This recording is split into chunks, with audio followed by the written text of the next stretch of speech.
Buenas.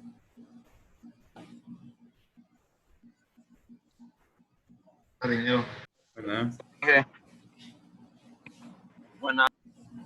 Buenas tardes.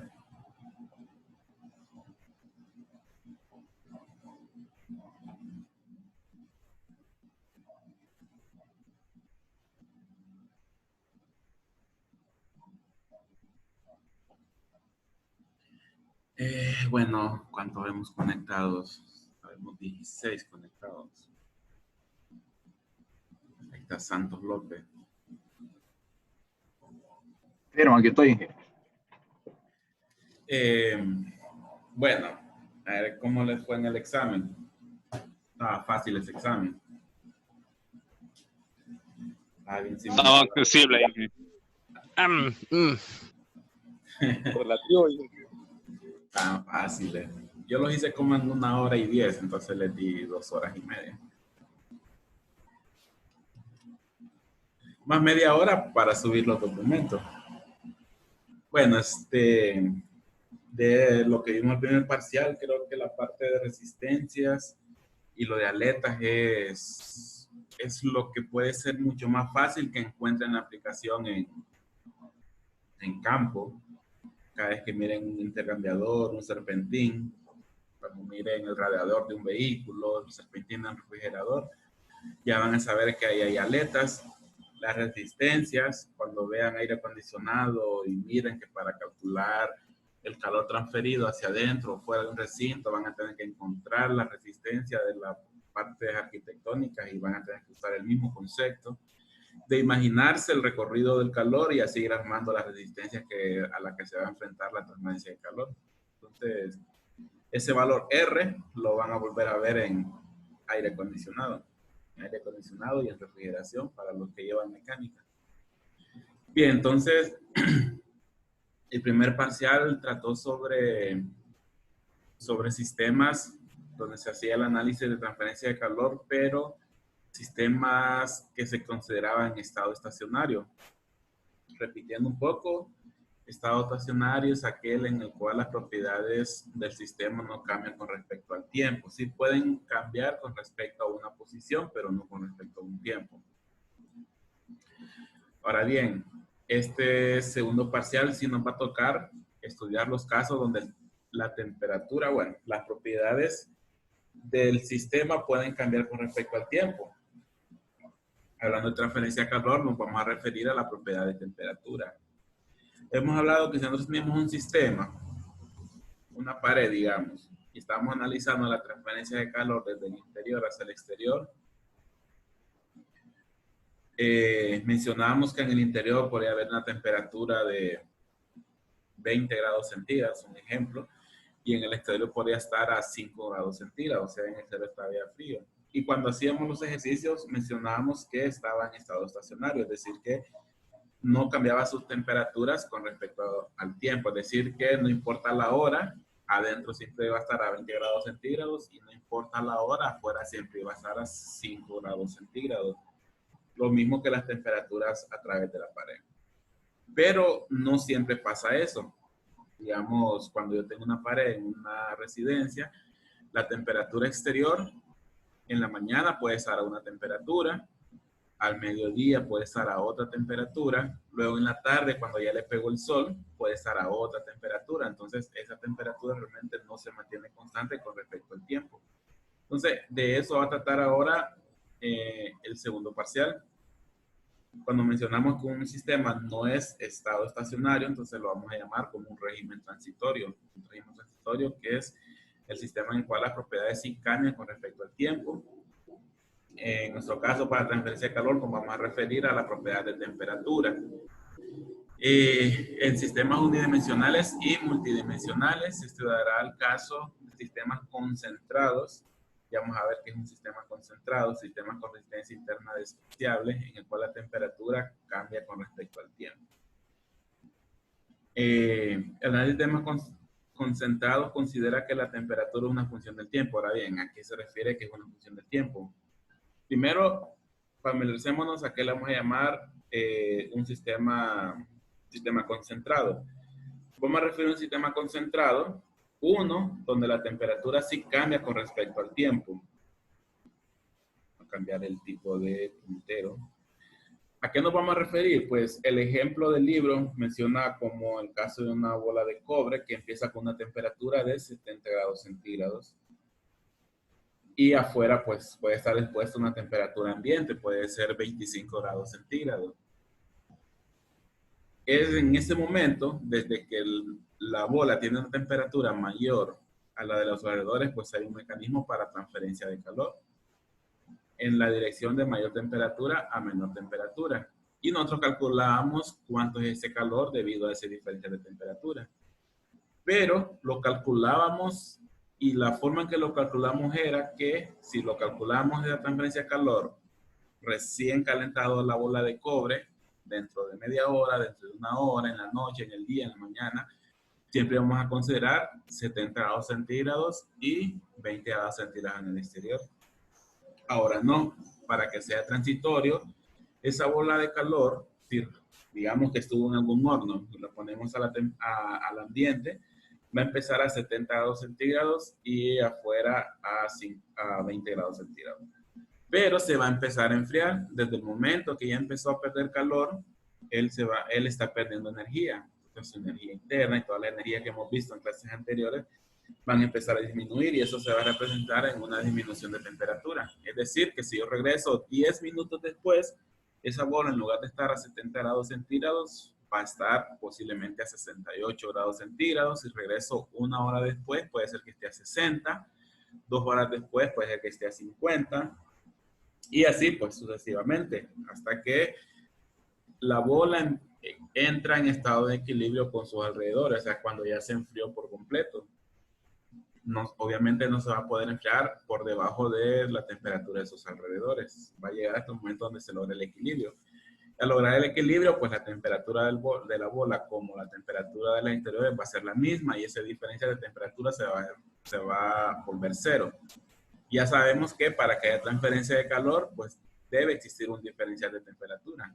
Pero si este se nivela, pues entonces ahí termina la transferencia de calor. Entonces, a eso se le llama un sistema transitorio. Esa temperatura de 70 grados centígrados cambia con respecto al tiempo, porque se va enfriando. Ahora bien, esa temperatura puede cambiar de dos formas. De forma uniforme o de forma no uniforme.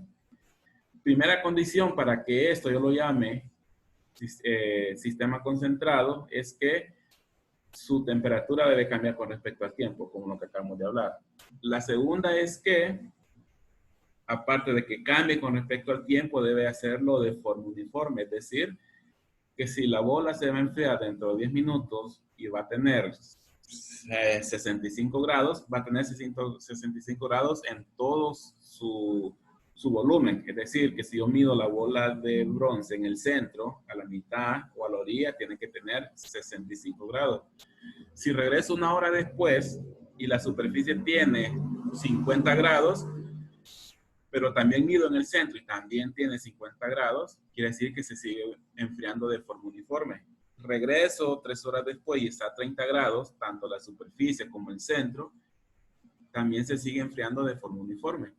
Entonces, esas dos condiciones se tienen que cumplir para considerar la bola de cobre como un sistema concentrado. Uno es que se tiene que variar la temperatura con respecto al tiempo y segundo es que se tiene que variar de forma uniforme. Vamos a ver más adelante qué es lo que tiene que pasar para que eso ocurra.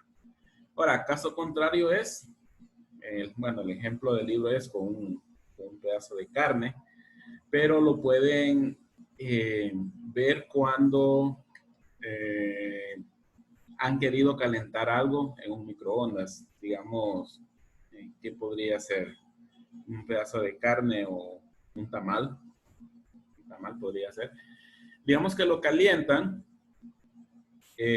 pero ¿qué pasa cuando tocan la superficie y piensan, ah, ya está caliente y lo sacan? Pero cuando lo parten y van a la parte del centro, van a ver que tal vez todavía está helado. La superficie está caliente, pero en el centro está helado. Quiere decir que no se ha estado variando la temperatura de forma uniforme. Porque quiere decir, sí está variando con respecto al tiempo, pero no lo está haciendo de forma uniforme porque la superficie se está calentando más que en el centro, una mayor velocidad. Entonces, en ese caso, sí varía la temperatura con respecto al tiempo, pero no lo hace de forma uniforme. Entonces, en esas situaciones, nuestro sistema es no concentrado. Nuestro sistema concentrado va a ser el ejemplo como la bola de cobre, pero en el caso de carne, cuando lo pongo a enfriar no a enfriar, digamos que lo saco del congelador y lo meto al micro para calentarlo o descongelarlo, o lo pongo al aire libre para que se caliente, se derrita, o se descongele, mejor dicho. Va en la superficie, puede tener mayor temperatura y cuando digo cortarlo, en el centro puede estar todavía helado. Sí está variando la temperatura, pero no de forma uniforme. Entonces, en ese caso es no concentrado. Entonces, con eso podemos diferenciar cuando un sistema es concentrado y cuando es no concentrado. Ahora bien, recordemos que para provocar un cambio de temperatura, como lo vimos en el parcial anterior, para provocar un cambio de temperatura, ¿qué propiedad me provoca un cambio de temperatura? Pues o una caída de temperatura, mejor dicho. No un cambio. Un cambio, pues, tengo que calentar o extraer calor de mi cuerpo. Mejor dicho, ¿qué provoca una caída de temperatura entre la superficie de un cuerpo y el centro de un cuerpo? ¿O qué produce una caída de temperatura entre el lado derecho o izquierdo de una pared y el lado derecho? Pues lo provoca una resistencia. Entonces, para que la bola de cobre se enfríe de forma uniforme entre el centro y la superficie, quiere decir que las temperaturas tienen que ser las mismas. Pero si no hay caída de temperatura entre la superficie y el interior, ¿qué pasa con la resistencia? Quiere decir que la resistencia es cero o es despreciable, es muy cercano a cero. Porque entre más pequeña la resistencia, menos es la caída de temperatura. Entonces, por eso el sistema concentrado se cumple cuando la resistencia interna, en este caso sería la resistencia debido a la transmisión de calor por conducción en el cuerpo de la bola de cobre. En este caso yo tengo esa resistencia igual a cero. Y si es igual a cero, pues la temperatura cambia con respecto al tiempo, pero la caída que se produce del exterior al interior se mantiene constante. Entonces, esa es una condición que debe cumplirse, que vamos a manejar como concepto. Uno, para que sea sistema concentrado, tiene que variar la temperatura con respecto al tiempo, pero esa variación tiene que darse de forma uniforme, pero para que se dé de forma uniforme, la resistencia interna tiene que ser despreciable para que no haya caída de temperatura con respecto a la posición. En este caso, con respecto al radio de la esfera, si fuese una pared, con respecto al espesor de la pared. Bien, ya con eso, ya casi que estamos, ya vamos a ver casi la mitad del primer parcial, del segundo parcial. Análisis de sistema concentrado considera que la temperatura es una función del tiempo. Bueno, ya sea una bola de cobre enfriándose, ya sea un vaso de café enfriándose, yo puedo, o el análisis que vamos a hacer es ahora saber, vamos a ver cómo lo decimos. En el primer parcial yo podía saber la temperatura con respecto a un espesor. Digamos, cuando miramos de la resistencia, podía saber la temperatura en el lado derecho, la temperatura a la mitad, la temperatura en el exterior. Ahora no, ahora voy a saber la temperatura, digamos, del centro de esta bola 10 minutos después, la temperatura del centro de esta bola 30 minutos después, la temperatura de esta bola 1 hora después. Entonces, eso es lo que va a cambiar con respecto al primer parcial. Y esa relación, bueno, una de las relaciones que vamos a ver es la primera que tenemos aquí, mostrado como temperatura. Si lo ven, temperatura y entre paréntesis T, es que esta temperatura varía con respecto al tiempo. Obviamente hay que despejar la ecuación para poder tener todo expresado, o todo al otro lado de la igualdad y tener los valores conocidos y reemplazarlos. Pues viéndolo, depende de la temperatura en el interior, temperatura, o mejor dicho, temperatura inicial. Hay que considerar también de que la temperatura inicial también es uniforme, o sea que cuando empezamos a medir, toda la temperatura debe ser igual a lo largo de todo el cuerpo concentrado. Y esto va a ser igual a un exponencial D menos B por T. T es el tiempo y B es un valor que lo podemos encontrar con esta ecuación, con esta relación. Depende del coeficiente de transferencia de calor, del área superficial, del volumen, del calor específico a presión constante y de la densidad. Esto Sardón tiene una pregunta. Entonces, esa T sub I sería la temperatura en el interior en T igual a 0. En T igual a 0. O sí, o sea, en el tiempo igual a 0, que sería el inicial. Así sería. Así sería. Bien. Y la tasa de transferencia de calor, pues tenemos tres formas de ver la tasa de transferencia de calor. Una es la tasa de transferencia de calor después de un tiempo. Digamos, comenzamos a medir la tasa de transferencia de calor. O queremos saber, mejor dicho, cuánta transferencia de calor ha dado esta bola de cobre durante 10 segundos, pues reemplazamos los segundos en T. Y así vamos a tener el calor que se ha transferido durante esos 10 segundos, 30 segundos después, 60 segundos después. También lo podemos encontrar en términos de kilojoules en lugar de watts. Tenemos que involucrar la masa. Y tenemos Q máximo. ¿Cuál va a ser Q máximo? Pues Q máximo va a ser todo el calor necesario para llevar esta bola de cobre desde 70 grados centígrados a equilibrio con sus exteriores, que podrían ser 20 grados centígrados. Ese va a ser el calor máximo, porque más de ahí no va a poder pasar. Pero las primeras dos me dan un punto intermedio entre calor cero, que sería al inicio, y calor máximo, que sería cuando ya se la transferencia de calor.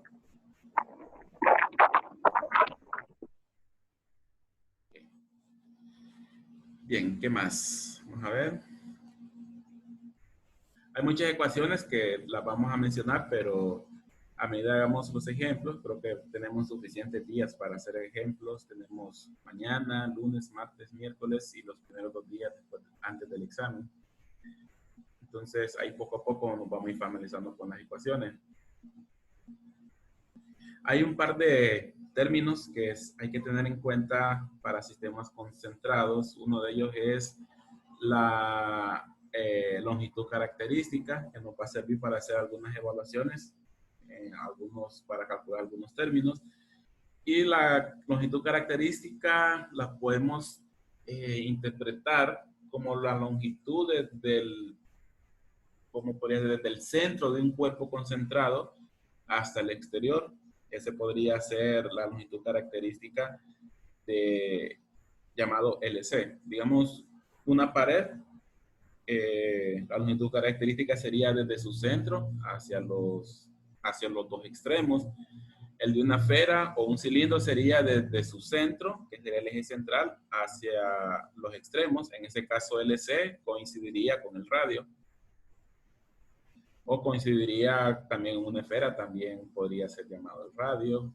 En el caso de un cilindro o una esfera.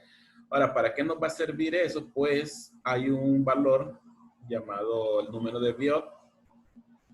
El número de Biot yo lo puedo encontrar mediante estas relaciones. Pero el número de Biot en sí lo que me da es una relación de dos resistencias. Podríamos llamarlo de esa forma. ¿Qué resistencias son? Bueno, retornando al ejemplo de la bola, si obviamos la radiación, la transferencia de calor va a ser desde el centro de la bola hacia el exterior mediante conducción. Y luego, cuando ya está en la superficie, hacia el ambiente exterior, va a ser por convección. En el caso de que hubiese radiación, pues tendríamos que utilizar un valor H que me tome en cuenta ya los dos coeficientes, tanto el de convección como el de radiación.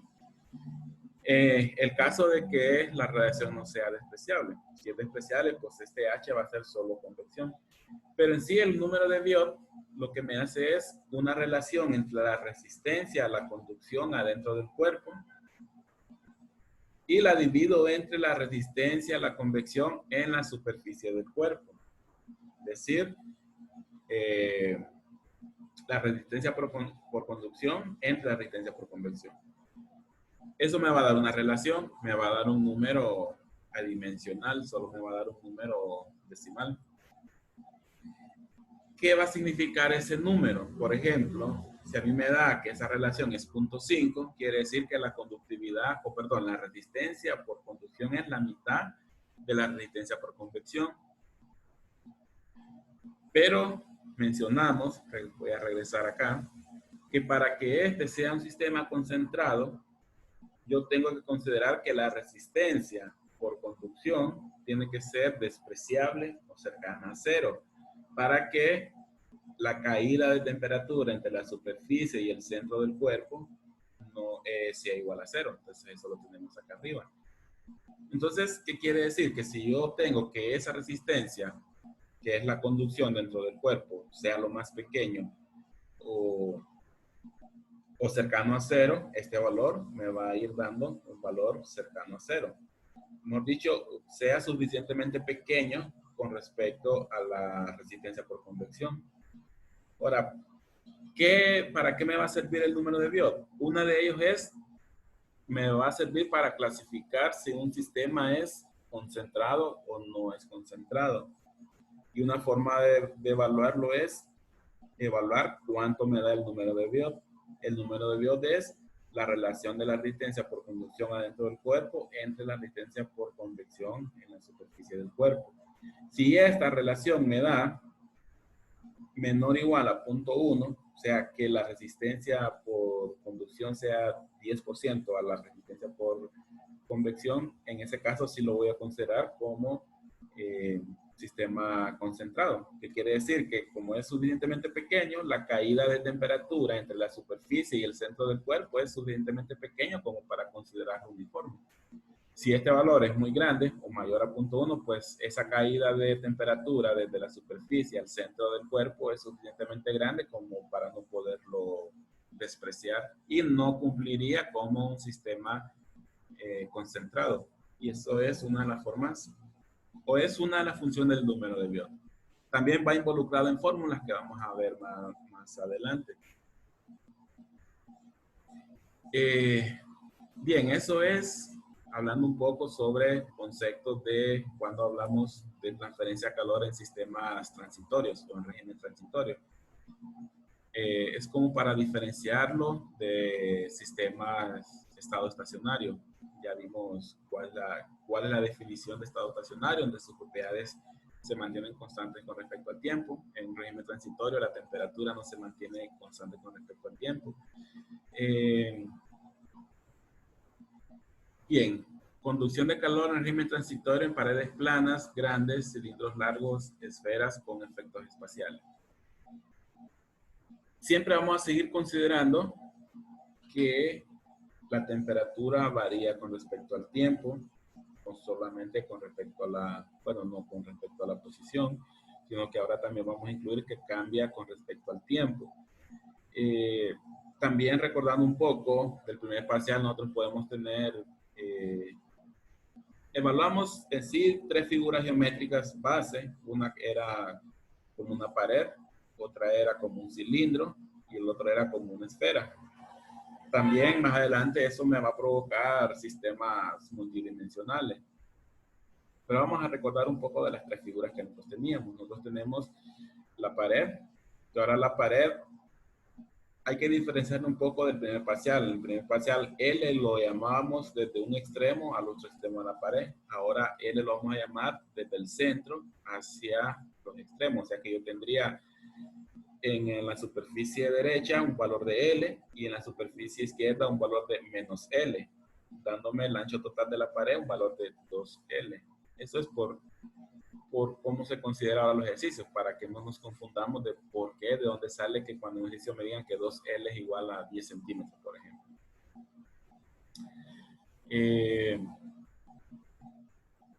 Ahora consideremos la variación de la temperatura con respecto al tiempo, pero a diferencia del sistema concentrado, ahora vamos a considerar que también varía la temperatura con respecto a la posición.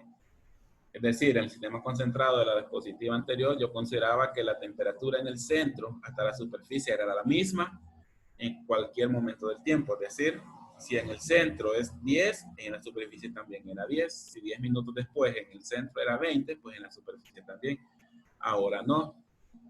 Ya hemos visto también con el ejemplo de cuando calientan algo o descongelan carne, que realmente eso no pasa siempre. Eso pasaría con cuerpos realmente pequeños, pero cuando son cuerpos grandes, recordando también que la resistencia por conducción también varía con respecto a una distancia X. Entonces, entre más grande ese valor, realmente sí va a haber una resistencia. Tal caso es cuando yo caliento algún cuerpo o quiero descongelar algo y corto y en el centro todavía está congelado, aunque en la orilla todavía ya esté caliente o esté helado. Entonces uno dice, me hace falta calentarlo más y lo voy a meter en un líquido. Entonces esa situación es la que tenemos ahora. En el momento sí tenemos variación de temperatura con respecto al tiempo y variación de temperatura con respecto a la posición. Es decir, que ahora la temperatura ya no va a ser T con respecto a T minúsculo, o sea, T con respecto al tiempo. Ahora va a ser T con respecto a X y con respecto al tiempo. En el libro pues hacen ahí algunas deducciones, algunas integraciones. Y el mismo libro menciona de que es muy tedioso trabajar, así como trabajamos el primer parcial, donde nosotros integrábamos y encontramos las condiciones de frontera. Ahora eso va a ser muy difícil o muy tedioso hacerlo cuando ya tengo variación de temperatura con respecto al tiempo y con respecto a una posición.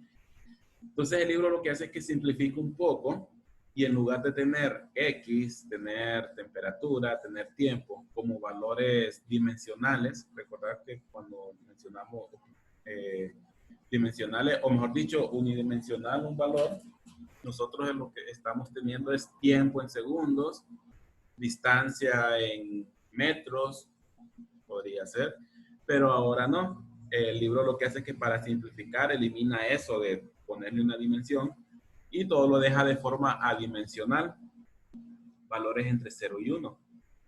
Por ejemplo, para verlo, interpretar lo que estoy hablando. Vamos a ver cómo interpretar el valor de X como un valor adimensional.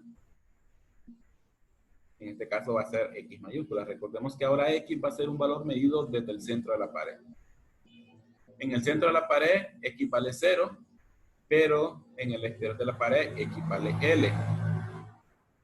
L puede ser metros, puede ser centímetros. Pero un valor adimensional de este valor, X va a ser igual a dividir X entre L. En sí lo que me va a dar es un porcentaje. Digamos, si yo estoy en el centro, X en términos de un valor dimensional va a ser igual a 0. Pero si X está en el extremo, X minúscula va a ser igual a L y L entre L va a ser a 1. Entonces, su valor adimensional va a ser igual a 1. Entonces, yo voy a tener un valor de 0 a 1. 1, ¿qué me va a significar? Que estoy en el valor máximo de X. 0, ¿qué va a significar? Que estoy en el valor mínimo de X. ¿Qué me va a significar un punto 5? Que estoy a un valor a la mitad de lo que puede valer X. Si estoy en un valor de 0.75, quiere decir que estoy a 3/4 de lo que puede valer X. Entonces, de esa misma forma yo puedo decir una ecuación para temperatura dimensional. Es decir, si yo tengo una ecuación para temperatura dimensional y ese valor me da 0, significa que la temperatura en el centro es la temperatura mínima que puede tener, o la temperatura inicial que puede tener, que sería T sub I. Pero si este valor es 1, quiere decir que la temperatura tiene la temperatura final que puede tener, y la temperatura final es la de los exteriores del ambiente. Si me da un valor intermedio, digamos, si me da esta ecuación para la temperatura dimensional, me da 0.5, quiere decir que está a la mitad entre temperatura inicial y temperatura final. Si este valor me da 0.25, quiere decir que está a 1/4 de la temperatura inicial y le falta 3/4 para llegar a la temperatura de los alrededores. Y así podemos ir reinterpretando todos los valores en forma dimensional. Es como expresar en porcentaje a cuánto estoy desde un valor inicial. Es decir, x.5 quiere decir que estoy a la mitad del valor, o mejor dicho, del valor máximo que yo puedo tener para x. También puedo tener el coeficiente adimensional de transferencia de calor. Y esto pues no es más que el número de Biot que acabamos de ver en la diapositiva anterior. Si este número me da 1, quiere decir que la transferencia de calor, yo tengo la transferencia de calor máxima que puedo tener en el proceso. Si estoy con un número de Biot de 0, quiere decir que yo estoy teniendo 0 transferencia de calor. Si esto me da 0.5, quiere decir que estoy teniendo la mitad de transferencia de calor máxima que yo puedo tener. Si tengo un valor de 0.1, quiere decir que estoy teniendo la décima parte del valor máximo de transferencia de calor que yo puedo tener. Y lo mismo el tiempo. Nada más que el tiempo también lo vamos a conocer. Perdón, con el tiempo yo puedo tener también un tiempo adimensional. Es decir, si mi tiempo total son 60 segundos, pero este tiempo adimensional me da 0.5, quiere decir que yo ya pasé el 50% de esos 60 segundos. Si este valor me da 1, quiere decir que ya pasaron los 60 segundos, porque ya mi tiempo es el 100% del máximo que yo podía tener. Y así voy interpretando los valores adimensionales para temperatura, para X, para transferencia de calor y para tiempo.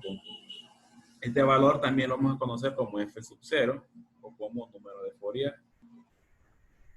¿Qué más? Bueno, teniendo esta forma y basándome en esta, yo puedo tener, bueno, realmente lo tengo aquí de forma repetida.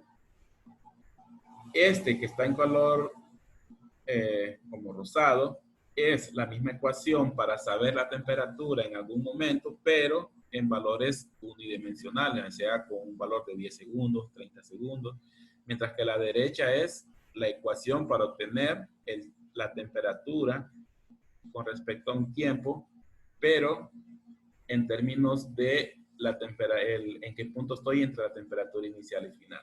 Si aquí me da 0.5, quiere decir que tengo 0.5 grados centígrados. Si aquí me da 0.5, quiere decir que estoy a 50% entre la temperatura inicial y la temperatura final. Esa es la diferencia para interpretar estas ecuaciones, que con los ejemplos nosotros lo podemos irnos familiarizando. Ahorita quizás vaya a ser muy confuso. Entonces, no memoricemos ahorita las fórmulas, pero sí vayamos entendiendo que estas ecuaciones realmente son las mismas, solo que uno está en términos de valor unidimensional y el otro está en términos de valor adimensional. Bien, yo lo puedo expresar también como 1 menos B y T.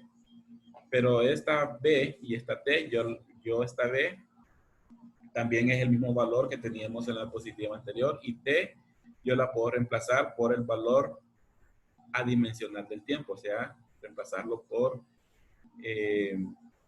B, por número de Biot, y T reemplazarlo por su valor adimensional, que sería F sub 0, que también lo vamos a poner como un número de Fourier. Bien, reinterpretando los valores adimensionales equivalentes de los valores unidimensionales, hay como 2 páginas donde explican un poco mejor por qué interpretarlo en forma adimensional. También lo explican un poco mejor, quizás el libro lo explique mejor como lo estoy explicando yo. Entonces podrían retomar ahí la lectura para clarificar un poco mejor. Y así como yo tenía el ejemplo, vamos a retroceder, así como yo tengo este ejemplo con valor adimensional para saber la temperatura con respecto a un momento en el tiempo, donde el tiempo también, al dejarlo en esta forma, lo estoy expresando como un valor adimensional. Para una pared también lo voy a poder tener para cualquiera de las 2 otras figuras geométricas que nosotros tenemos. Lo que va a cambiar son las coordenadas. Pared plana es la misma ecuación que teníamos. Lo que va a cambiar es que ahora va a depender no solo de su posición, la temperatura, también va a depender del momento en que la estamos viviendo. Esto pues nos da esta relación. En el libro está cómo llegan a esta relación, pero tenemos aquí creo que está esta, creo que es lambda, creo que lambda se llama esta letra griega, y tenemos esta letra que es tau creo que se llama. Esos valores yo los puedo obtener de acá, de estas tablas.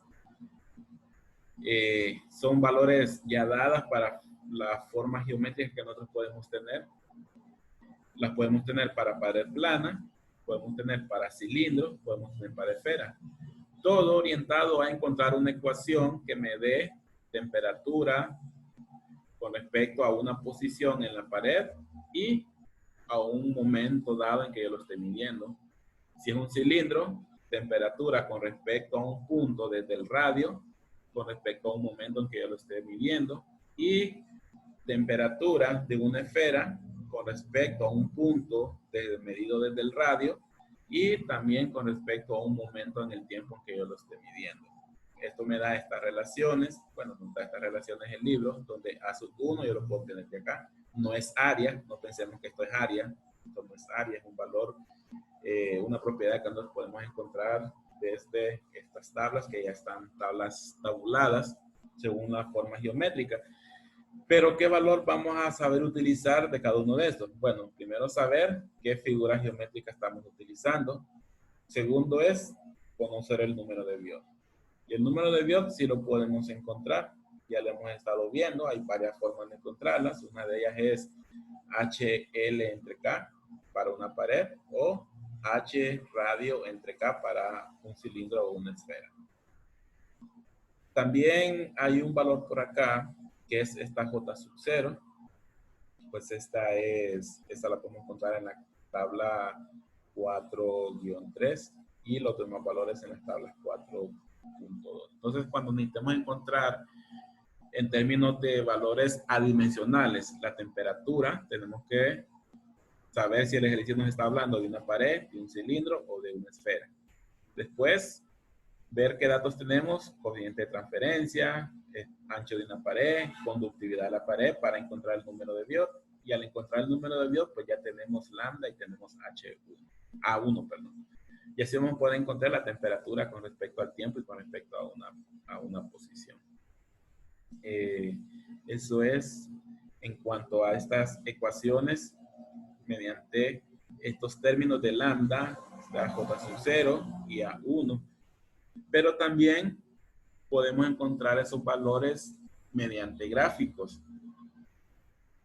Mediante gráficos nosotros podemos encontrar los mismos valores que están en esta tabla para llegar a estos términos, o puede ser a relaciones entre ellas. Podemos utilizar esta tabla va a depender de este término, que es el valor de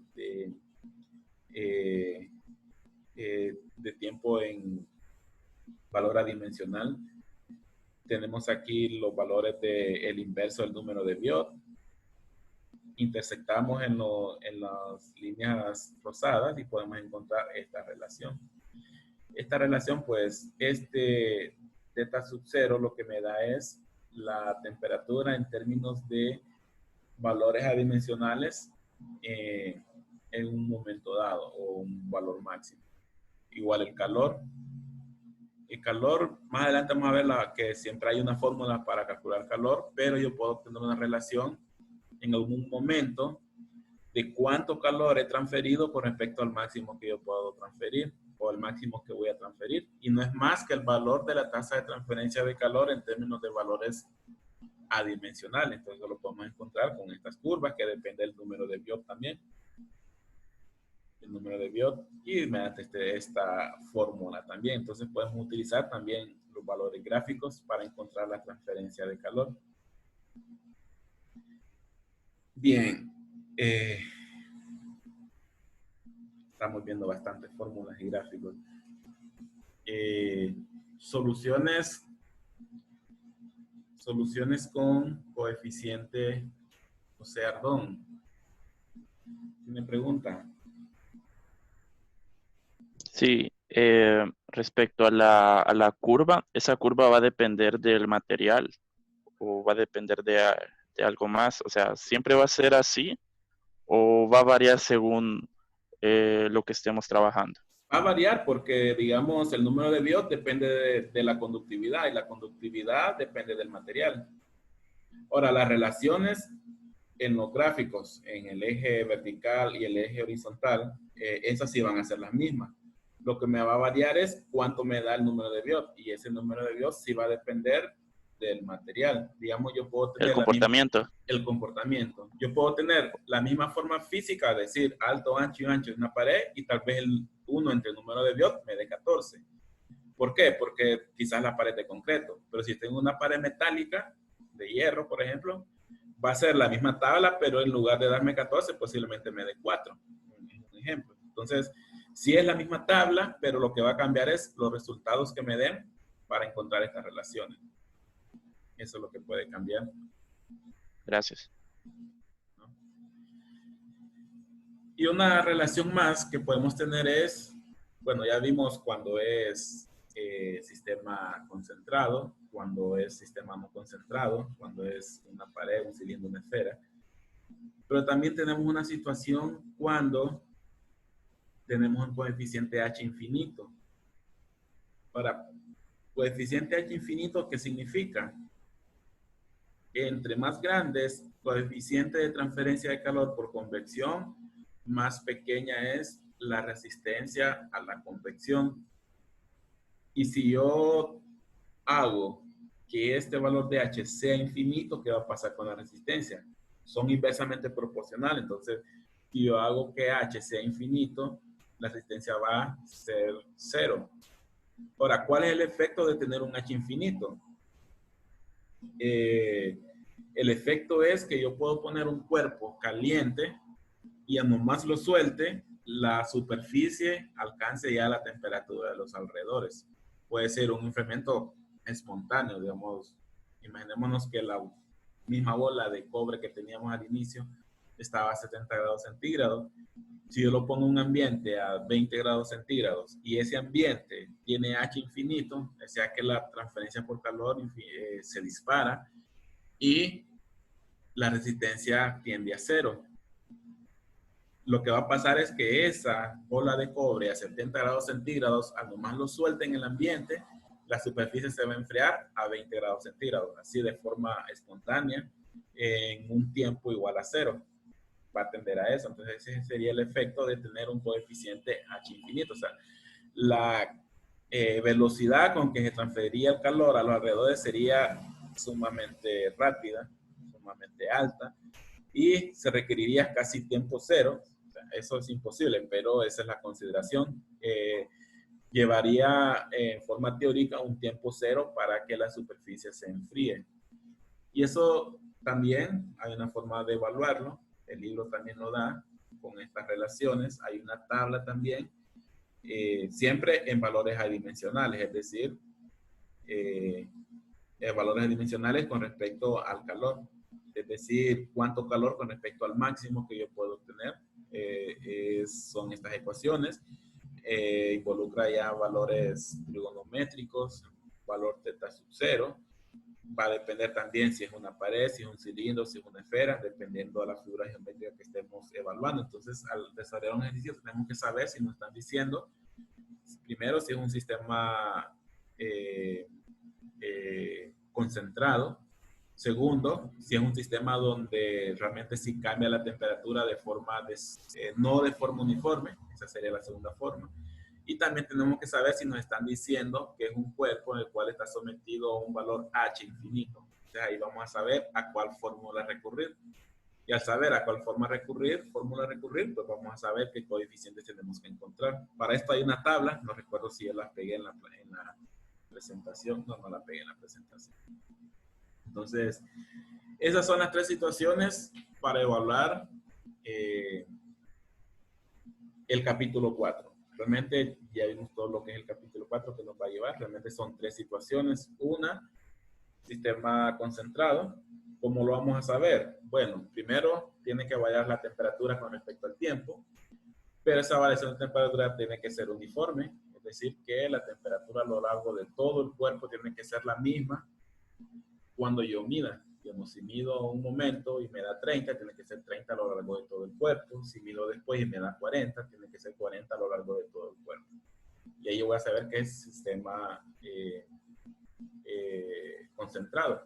O, si no lo sabemos, evaluamos el número de Biot. Si el número de Biot nos da menos de 0.1, podemos confirmar que sí es un sistema concentrado. Y ya vamos a saber a cuáles fórmulas recurrir. Después, si no es concentrado, es decir que si yo mido en el centro de la pared y tiene una temperatura y en la superficie tiene otra, entonces ya no es concentrado. Entonces nos vamos a la siguiente fórmula que vimos. Y si aparte de que no es concentrado, también está sometido a un ambiente con H infinito, entonces nos vamos a venir a estas fórmulas. Y así vamos a saber desarrollar cuáles formas de desarrollar un ejercicio. Bien, ese capítulo es el capítulo 3. Bien confuso, hay que leer bastante. Pero viene uno que es un poco más sencillo. El capítulo, bueno, no hemos terminado el capítulo 4 realmente.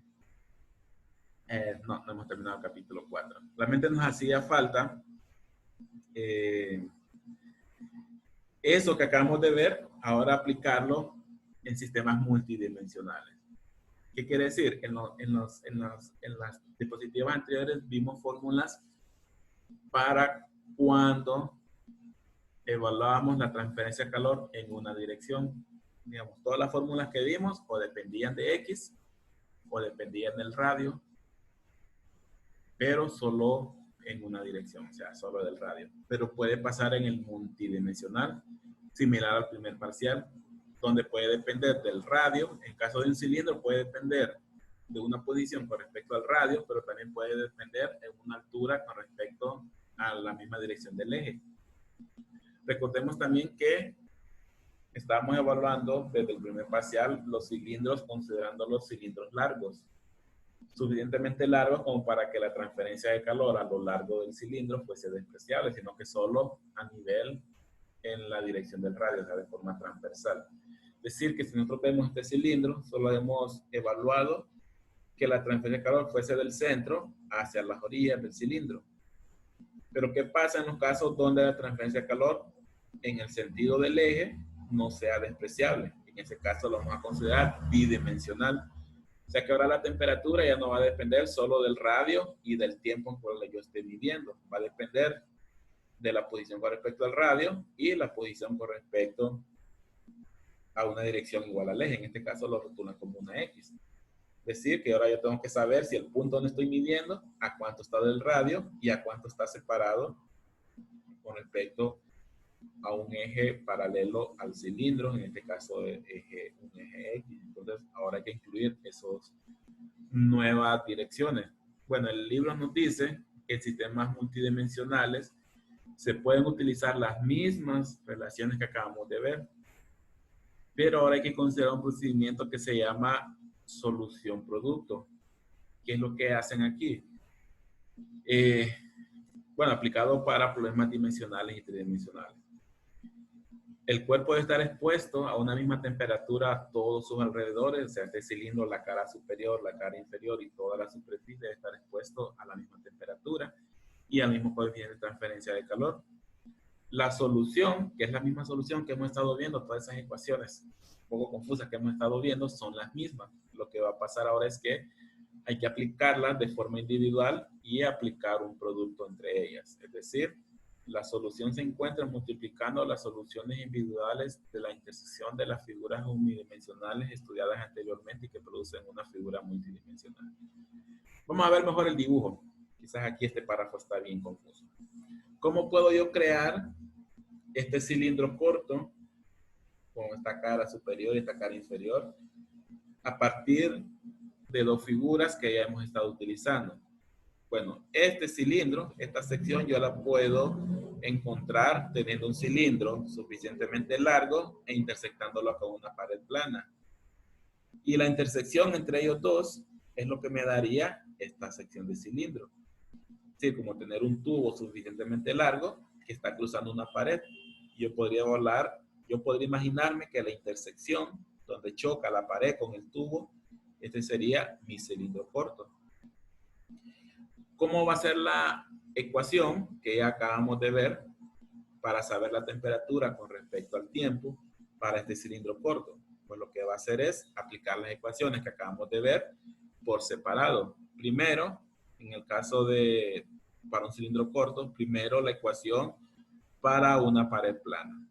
Esta ecuación para una pared plana, ¿de dónde viene? Vamos a ver alrededor. Vamos a retomar a la primera diapositiva. Bueno, no recuerdo si a la primera. Sí, a la primera diapositiva. No, si es. Esta es una ecuación para pared.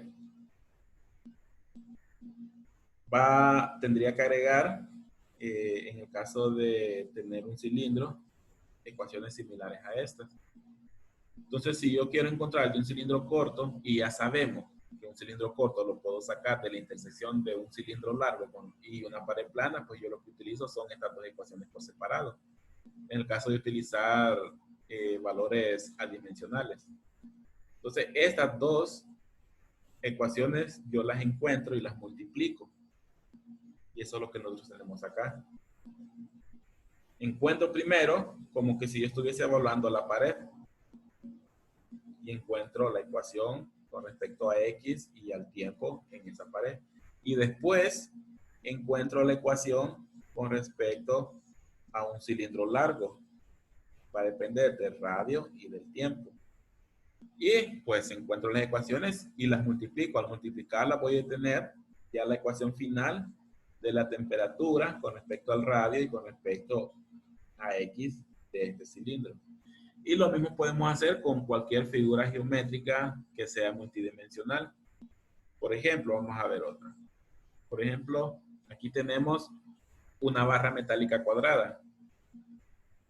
¿Cómo puedo hacer yo para obtener una barra metálica cuadrada a partir de la intersección de dos figuras geométricas que ya hemos estado trabajando? Pues una de ellas es intersectar dos paredes. Una pared plana en este sentido, en sentido horizontal, y una pared plana en sentido vertical. Y la intersección que se forma, que en este caso dibujado como rosado, sería la barra metálica. Pues una barra cuadrada. Entonces esa sería mi figura geométrica a partir de esta intersección. Entonces, ¿qué es lo que yo haría? Encontrar las ecuaciones para cada pared por separado. Aquí yo las apunté, nada más que en términos de valores adimensionales. El valor para encontrar la temperatura con respecto a una dirección para esta barra.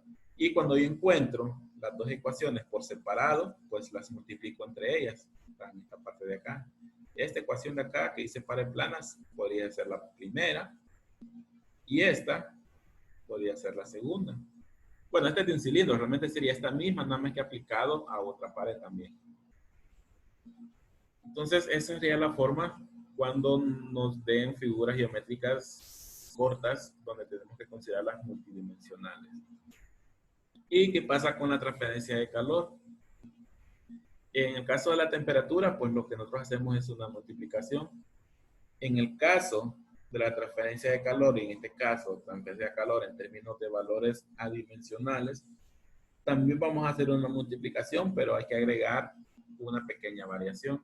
También vamos a encontrar los calores por separado de cada figura geométrica, pero ahora vamos a tener que hacer una sumatoria. Calor de la figura geométrica 1 más calor de la figura geométrica 2 multiplicado por 1 menos el calor de la figura geométrica 1. Si es tridimensional, sería calor de la figura 1 más calor de la figura 2 por 1 menos calor de la figura 1 más calor de la figura 3 por 1 menos calor de la figura 1 por 1 menos calor de la figura 2. Entonces, es un poco largo, pero con los ejemplos lo vamos a poder ver mejor. Bien, ahora sí ya terminamos el capítulo 4.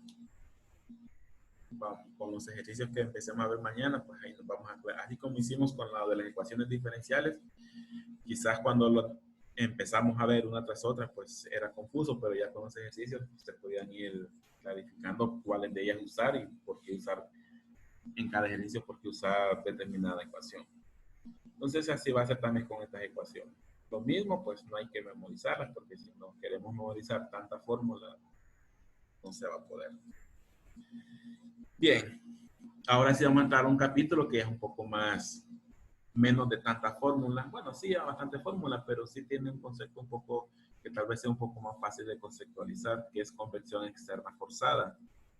Bueno, ya sabemos que es la convección, que es la transferencia de calor a un ambiente exterior, siempre que ese ambiente tenga algún movimiento, el fluido, y ese movimiento puede ser de forma natural o puede ser mediante un dispositivo que fuerce ese movimiento a través de un cuerpo, o un sólido, un líquido. Entonces, eso es lo que mencionamos aquí en el texto, convección forzada, cuando un dispositivo que fuerza el movimiento de un fluido sobre un sólido líquido. Se analizarán, bueno, hablando de este capítulo, los aspectos prácticos de la convección forzada sobre superficies planas o curvas, el caso de un fluido chocando con una pared o sobre una superficie de agua caliente, que ese sería el primer caso. El segundo, flujo paralelo sobre placas planas. El tercero es flujo cruzado alrededor de, perdón, este es el primero. El segundo sería flujo cruzado alrededor de cilindros y esferas, como a través de un tanque. Y el último sería flujo cruzado sobre bancos de tubos, como intercambiadores de calor. Puede ser el caso de un banco de tubos, flujo cruzado a través de bancos de tubos. Sí hay que repasar, y esto lo apunté yo aquí, repasar algunos conceptos de mecánica de fluidos, sobre todo los que tienen que ver con resistencia debido a la fricción, resistencia de movimiento, que va relacionado con unas viscosidades por ahí, importante que se forma también en el fluido a través de tuberías. La presión, tener un poco ahí de nuevo el concepto de presión, número de Reynolds, recordar un poco el número de Reynolds que me sirve para determinar el punto en que se divide un flujo laminar de uno turbulento. Tal vez no memorizarse cuál es el valor, pero sí saber qué es lo que me dice el número de Reynolds.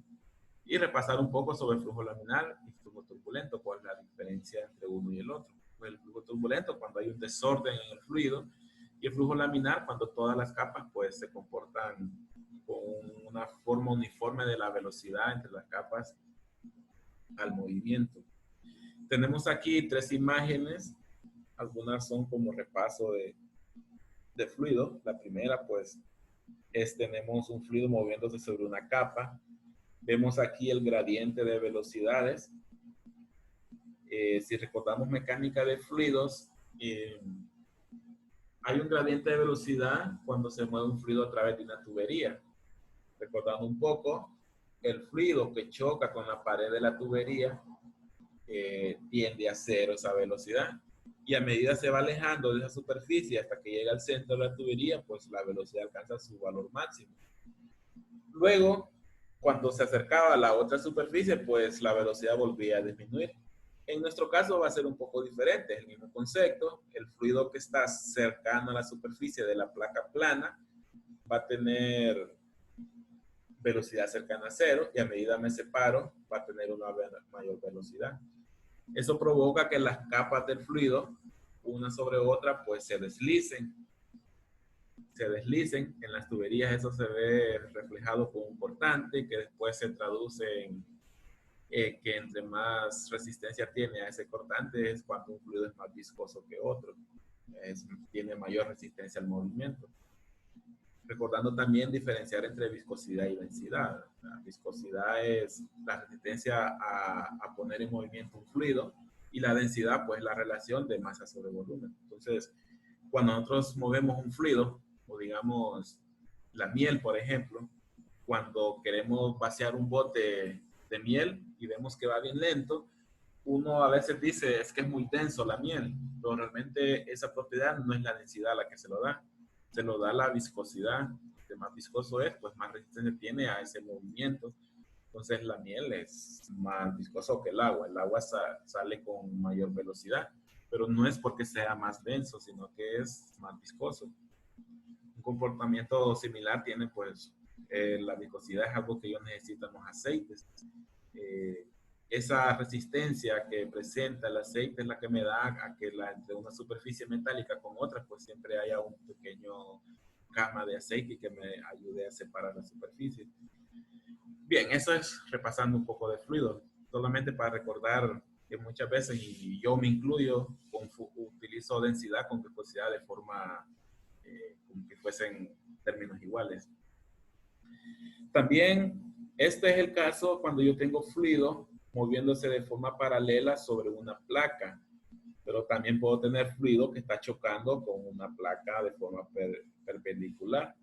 Pues aquí se va a provocar mucho mayor turbulencia, va a chocar el aire con la placa, luego se va a desviar hacia los extremos y luego al otro lado pues se vuelve a unir, pero aquí donde cambia otra vez la superficie de la placa, aquí se forma un remolino, ese remolino pues un área de baja presión y se vuelve más turbulento en esa zona. Entre más redondeada es este cuerpo, este remolino es menor. Pero en ese caso ya estaríamos entrando al otro concepto de cuando es flujo alrededor de tuberías. Bien, para retornar a lo que es el flujo paralelo a placas, tenemos esta otra imagen. Un concepto que vamos a tener que nos va a ayudar para cuando necesitemos aplicar las fórmulas y saber cuál es la que vamos a aplicar, es que digamos que la placa comienza en el punto, en el eje, bueno, aquí está representado como eje Y. A partir de él, en forma horizontal, yo mido la distancia en términos de X. Cuando yo tengo un fluido forzado y entra en contacto con el inicio de la placa, ya aquí es donde comienza la placa, de inicio se mantiene laminar, pero llega un momento donde este gradiente se ha separado y ya el flujo se vuelve turbulento. Ahora bien, ¿qué me va a decir a mí dónde se mantiene laminar y dónde se vuelve turbulento? Pues eso me lo va a dar una distancia crítica, XR, o sea, una distancia crítica, el punto donde el fluido deja de ser laminar y se vuelve turbulento.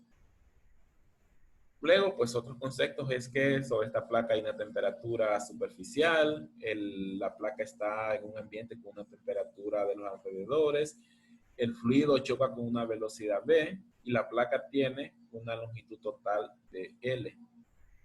Entonces, eso es una forma de comportamiento del fluido sobre la placa. ¿Qué va a cambiar según las condiciones? Pues que este valor crítico se reduzca o se amplíe. Entonces, eso lo vamos a ver más adelante. Tenemos ahora, siempre continuando con el concepto de flujo sobre placas, flujo paralelo sobre placas. Nuevamente, pues comienzo con un flujo laminar y llega un momento donde se vuelve turbulento. Y eso parte una vez que yo sobrepasé un valor XCR. Bien.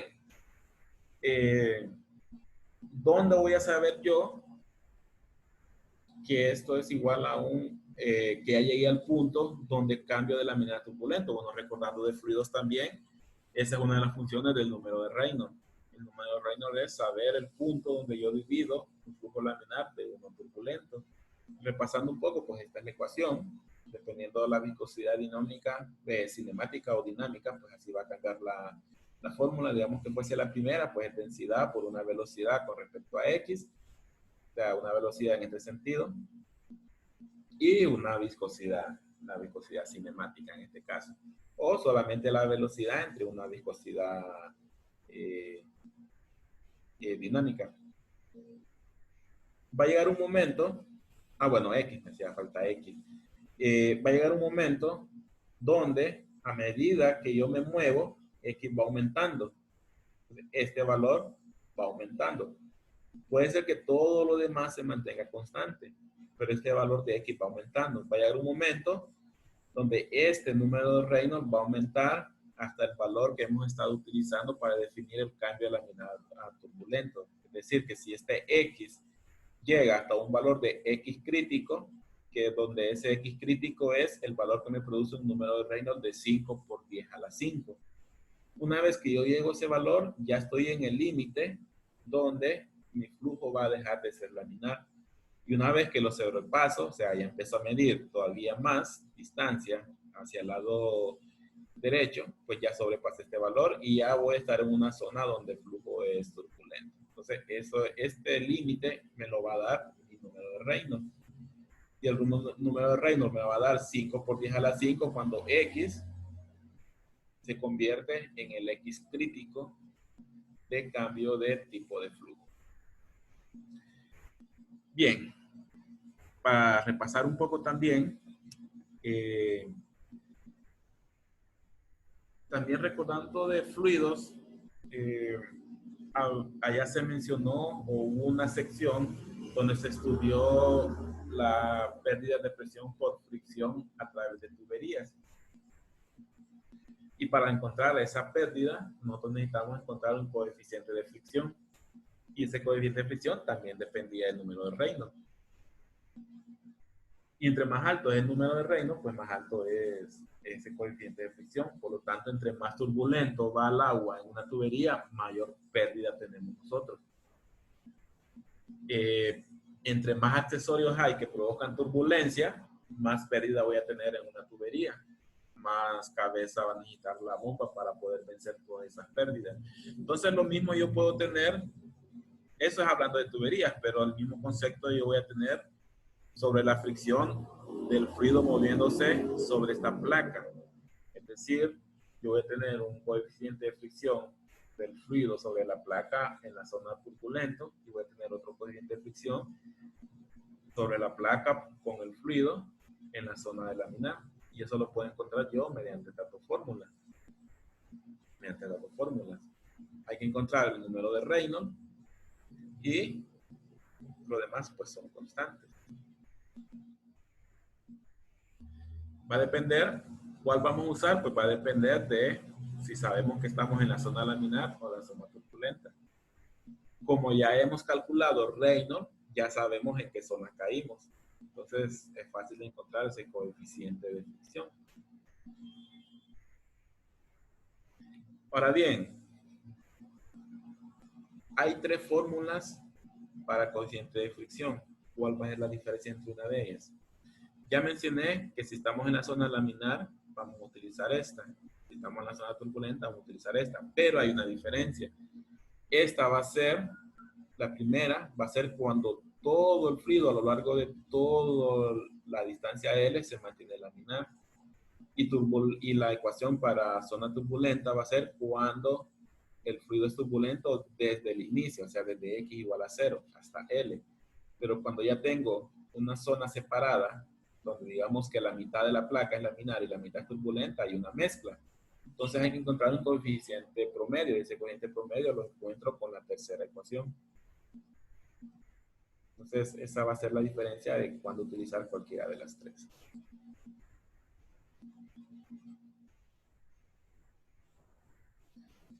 Bien. La idea, bueno, hasta ahorita hemos estado viendo flujo sobre placas, pero no hemos llegado al punto de calcular el calor sobre la placa cuando hay una diferencia de temperatura entre la placa y los alrededores. Obviamente, la convección pues produce transferencia de calor y la placa, si tiene mayor temperatura que los alrededores, pues va a provocar un enfriamiento. Pero si los alrededores tienen mayor temperatura que la placa, pues va a provocar un calentamiento. Ahora bien, ya sabemos la ecuación, o ya hemos estado relacionados en la ecuación para encontrar el calor transferido por convección. Y esa ecuación me depende de un delta T, pero también me depende de un área superficial y me depende de un coeficiente de transferencia de calor por convección igual a H.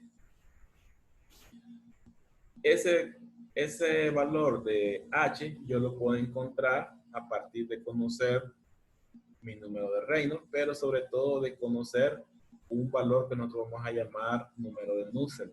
Hay una tabla, eso está en el libro, o en los ejercicios me tienen que dar el número de Nusselt. ¿Por qué? Porque si yo conozco L y conozco la conductividad, yo puedo despejar para H y con eso yo encuentro el coeficiente de transferencia de calor por convección y lo aplico a la ecuación de de calor. Bien, entonces, para desarrollar ese tipo de preguntas que a mí me digan cuál es el calor transferido, yo necesito conocer el número de Nusselt, despejar y encontrar el valor de H. Utilizando esta ecuación o utilizo en base al número de Reynolds.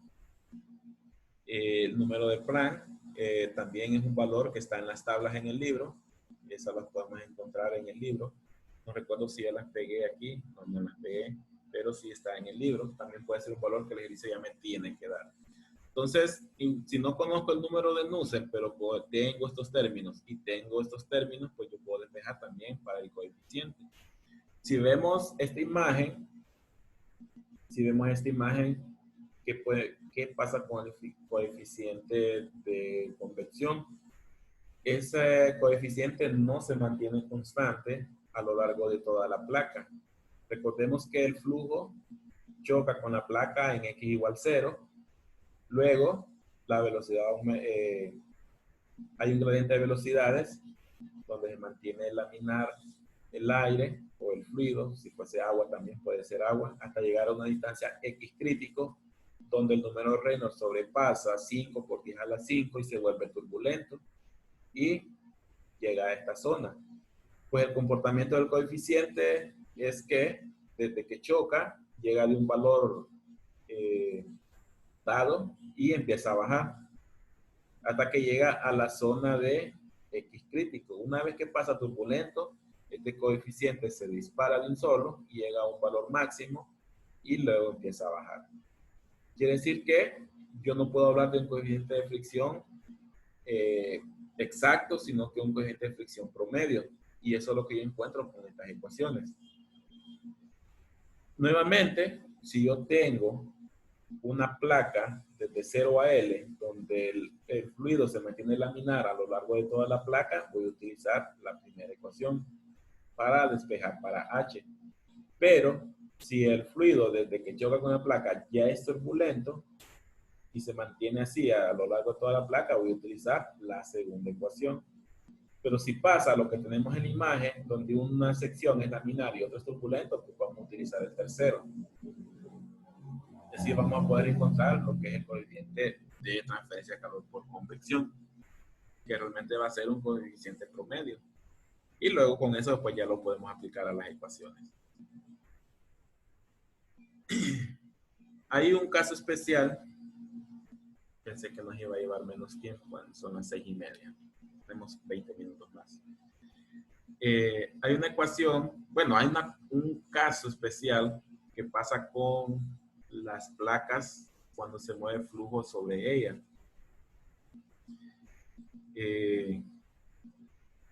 Y es este caso. Veamos el caso anterior, que es el que acabamos de ver. Todas las ecuaciones que hemos estado viendo para placas aplican cuando yo tengo un fluido chocando con la placa en el punto de X igual al 0 y también en ese punto hay transferencia de calor. Es decir, que desde X igual 0 para la placa, o sea, desde que comienza la placa, yo tengo una mayor temperatura que los alrededores. Entonces ya hay una transferencia de calor. Es decir, que toda la placa está calentada. Pero hay una situación donde la placa no está calentada desde un inicio. Es decir, hay una sección de la placa que está fría o está a la misma temperatura que los alrededores.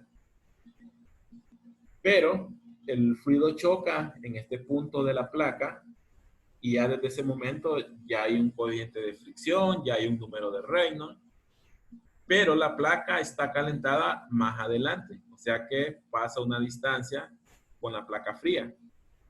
Y desde más adelante ya tengo una temperatura superficial que puede ser mayor a la temperatura de los alrededores. En ese caso, vamos a hablar de una placa con tramo inicial no calentada. Digamos, si esta es una placa en una estufa, pero esta sección está fuera de la estufa y no se ha calentado, pues esa sería una situación a la que estamos hablando. Dice, los casos, bueno, esto porque lo estuve haciendo hoy en la tarde en la carrera. Los casos anteriores involucraban placas calentadas desde su punto de inicio, o sea, desde X igual 0 aquí. Pero existen casos en que el punto de la placa calentada inicia adelante del inicio de la propia placa. La placa inicia aquí, pero el punto caliente inicia más adelante. La sección no calentada se considera como una longitud igual. Bueno, este símbolo no recuerdo, creo que es sí, no me acuerdo cómo es que se llama esta letra. Esa sección es la placa que no está calentada, o sea, que está fría. No tiene transferencia de calor, pero sí involucra un aumento del número de Reynolds. Entonces, después de hacer muchas deducciones, el libro llega a estas ecuaciones. Nuevamente, pues considera de que si el flujo es laminar desde un inicio, pues vamos a utilizar la primera. Si se mantiene turbulenta, vamos a utilizar la segunda. Hay ciertos datos o ciertas partes donde yo puedo cancelar muchos valores y llegar a una ecuación para el coeficiente de transferencia de calor mucho más sencilla, donde ya no necesito despejar desde el número de Nusselt, entonces utilizo esta ecuación directamente. Tengo la sección no calentada con respecto a X y acá abajo tengo la sección no calentada con respecto al largo total de L, que es el largo total de la placa. Entonces, en el caso de que tengamos esas situaciones donde no toda la placa está caliente, pues vamos a utilizar esta ecuación. Bueno, y ese es el análisis para una placa. Todo parte en tratar de encontrar un valor H, que es el coeficiente de transferencia de calor, pero para encontrar el valor H necesito conocer el valor de Nusselt, pero para conocer el valor de Nusselt necesito conocer el número de Reynolds. Para conocer el número de Reynolds, pues ya necesito las propiedades físicas de la placa, del ruido, la velocidad, necesito conocer todos esos valores, la conductividad de la placa, para llegar a tener esos valores. Ahora, ¿qué pasa cuando en lugar de placas tengo cilindros y esferas? El criterio es el mismo. Vamos a tener que encontrar un número de Reynolds. Pero en el número de Reynolds anterior nosotros utilizamos una distancia X. O si lo encontramos en el total de la placa, pues utilizamos una distancia L. Bien, se analizará ahora el flujo alrededor de cilindros y esferas, caso común como intercambiadores de calor, flujo de aire alrededor de tanques. Se define una longitud característica de un cilindro de esfera como el diámetro exterior. Y este valor es el que vamos a utilizar para encontrar el número de Reynolds. Anteriormente, aquí lo que teníamos era una distancia X. Ahora no, ahora lo que vamos a tener es un diámetro. También hay que conocer un valor CD, que es una resistencia al movimiento del fluido. Y eso pues lo tenemos de un gráfico. Solo depende del número de Reynolds y de la forma del cuerpo que se está analizando, ya fuese un cilindro, ya fuese una esfera. Entonces, ese valor de CD lo vamos a encontrar de este gráfico. Más adelante vamos a ver para qué vamos a utilizar ese valor de CD. Pero el número de Reynolds hay que encontrarlo siempre.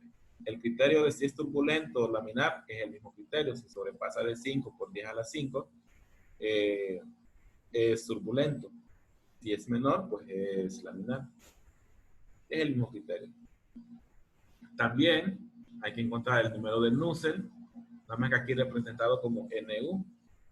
Va a depender primero la ecuación que utilicemos, si es un cilindro o si es una esfera. Va a depender de un coeficiente por un diámetro entre un valor K. Entonces están aquí todas las ecuaciones.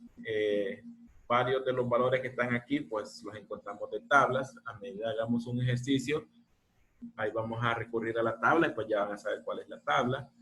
Hay involucradas viscosidades cinéticas y aquí está involucrado el valor C. El valor C que encontramos, que definimos en el anterior. Esto es para el valor Nusselt de un cilindro, el valor Nusselt de una esfera. También lo podemos expresar de esta forma: un valor C, un valor M y un valor N. Para estos valores, pues son valores ya dados también en unas tablas. Van a depender de la forma geométrica de la tabla. Esta ecuación para un cilindro con un valor Reynolds de 0.4 a 4, pues esa ecuación queda de esta forma. Quiere decir que C es igual a 0.989, M es igual a 0.33 y N es un tercio. Si nos fijamos, N siempre vale un tercio, es lo que nos mencionan acá. Y los valores de C y M pues se encuentran de esta tabla. También están en la tabla están en el libro. Aquí solo tengo dos figuras geométricas, pero realmente hay más figuras geométricas. Puede ser un tubo en forma de triángulo o en forma hexagonal. Puede ser varias formas que nosotros podamos tener. Pero aquí yo solo extraje las dos formas de un tubo cilíndrico y un tubo cuadrado. Bien, eso es en cuanto a cilindros de esferas. El procedimiento es exactamente el mismo. Hay que encontrar primero un número de Reynolds. Lo que va a depender es si estamos evaluando una placa o si estamos evaluando un cilindro o si estamos evaluando una esfera. Hay que encontrar el número de Nusselt o hacerle solamente la igualdad entre este término y este término y despejar para H. Una vez que ya encuentro H, pues utilizo la fórmula de calor igual al coeficiente por un delta T por un área superficial, que es la misma ecuación que hemos estado utilizando desde el primer parcial. Lo que cambia es que tenemos que ver cómo encontrar H. Y por último, ahora sí ya estamos terminando, es flujo sobre bancos de tubos. Este es como una extensión del anterior, nada más que el anterior es analizar un cilindro solo. Ahora imaginémonos que ponemos varios cilindros, todos repartidos de forma geométrica, o sea, de forma uniforme. Podemos tener bancos de tubos como la imagen de la izquierda, de una forma uniforme, formando filas y columnas, pero podemos tenerlo de forma escalonado, como la imagen de la derecha. Aquí, pues esto es lo mismo. Hay que encontrar un valor Nusselt. Bueno, hay que encontrar el número de Reynolds. Hay que encontrar un valor Nusselt. Y a partir de eso, despejar para un valor H. Y ese H va a ser el que vamos a utilizar en la ecuación de transferencia de calor por convección. Bueno, en su momento, pues vamos a tener que hacer algunos conceptos. Por ejemplo, nosotros necesitamos para el valor de Reynolds, necesitamos una velocidad. Pero nosotros sabemos que la velocidad, si yo tengo un flujo con una sección transversal, pero la obstruyo y la disminuyo y después la aumento, esta velocidad va a ir cambiando. Aquí va a aumentar, aquí va a disminuir, va a aumentar, va a disminuir. ¿Por qué? Porque estoy variando las secciones transversales y el caudal se tiene que mantener constante por la ecuación de continuidad. Entonces, lo que vamos a hacer es encontrar la velocidad máxima y con esa velocidad máxima encontrar el número de Reynolds. ¿Cómo vamos a encontrar la velocidad máxima? Pues va a depender de la forma geométrica que tengamos en el arreglo de los tubos o de los bancos de tubos. Si lo tenemos de forma uniforme o alineados, vamos a utilizar esta ecuación. Es fácil de definir, pero en el libro está, pero aquí ya está en la parte final de la ecuación. Y si lo tenemos de forma escalonada, pues esta va a ser nuestra velocidad máxima. Va a depender de la velocidad que tenía el fluido antes de entrar al banco de tubos, representado como B. Una vez que ya entró al banco de tubos, vamos a tomar el valor máximo y eso me lo va a dar esta relación, igual que esta relación en el caso de los escalonados. Y pues aquí hay algunas ecuaciones adicionales, pero estas ya son parte de la forma geométrica para cuando estemos utilizando las ecuaciones. Vamos a encontrar un valor Nusselt. Del valor Nusselt despejamos para un valor H. Y también, esto es con fórmula, pero también hay una forma de encontrar el valor Nusselt mediante tabla. Digamos, yo tengo esta ecuación que está acá. Esta es lo mismo que tenemos acá arriba, pero lo que pasa es que voy a utilizar esta forma para encontrar mi valor Nusselt cuando yo tengo un arreglo de tubos de menos 16 tubos. O sea que yo tengo un arreglo de 4 tubos hacia acá y 4 tubos hacia abajo. Ahí yo tendría 16 tubos en total. Y en ese caso, pues nos vamos a ir a estas ecuaciones, o estas tablas, perdón. Con estas tablas, pues vamos a aplicar la fórmula que corresponda. Si es banco de tubos alineados, si es banco de tubos escalonados, vamos a ver cuál es el número Reynolds que nos dio y así vamos a encontrar la ecuación para el número Nusselt.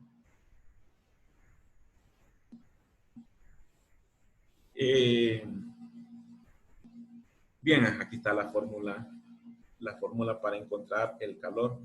Ahora, para encontrar este calor, yo necesito el coeficiente. Ya vimos que eso pues, va a depender del valor Nusselt. De ahí despejamos para el coeficiente.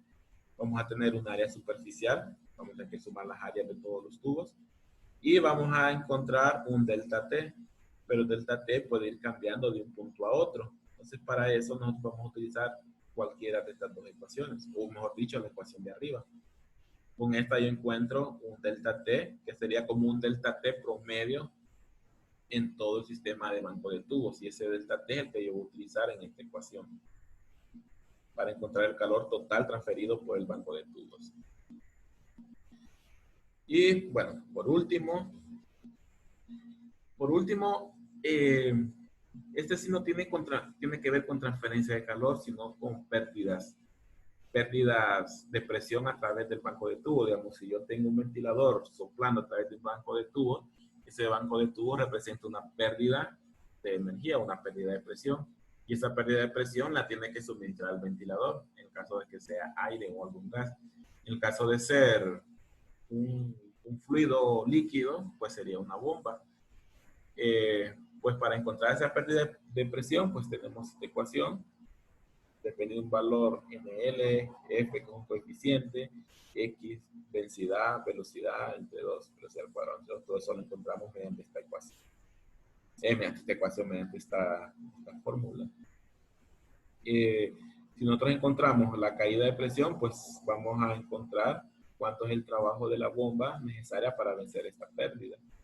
Y esta pues viene ya también desde termodinámica 1, el trabajo de una bomba es el cambio en flujo volumétrico, mejor dicho, flujo volumétrico por un cambio de presión, o volumen específico por un cambio de presión.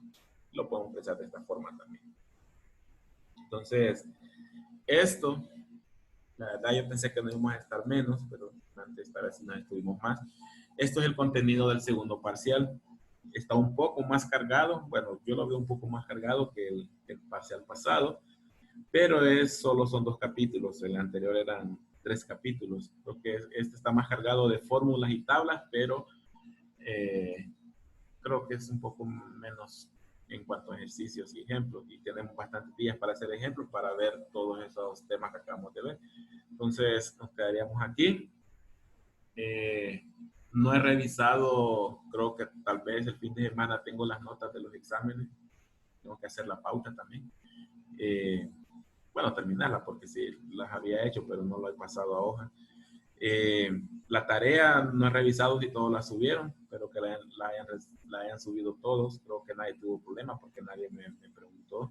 Bueno, sí me preguntaron si iba a subir igual los archivos, pero entonces sí, iba a subir igual que como subieron el examen. Entonces no he revisado, pero espero que todos hayan subido la tarea. Y bueno, entonces continuamos mañana ya empezando a ver ejemplos de estos 2 capítulos. El capítulo 4 y el capítulo 7. Para que lo tengan presente, no vamos a ver capítulo 5 y no vamos a ver capítulo 6. Vamos a ver capítulo 4 y capítulo 7. Bueno, si no hay más, entonces nos escuchamos mañana ya con ejemplos de todo lo que acabamos de ver ahora. Entonces, vemos mañana. Gracias, ingeniero. Hasta mañana. Bueno, igual.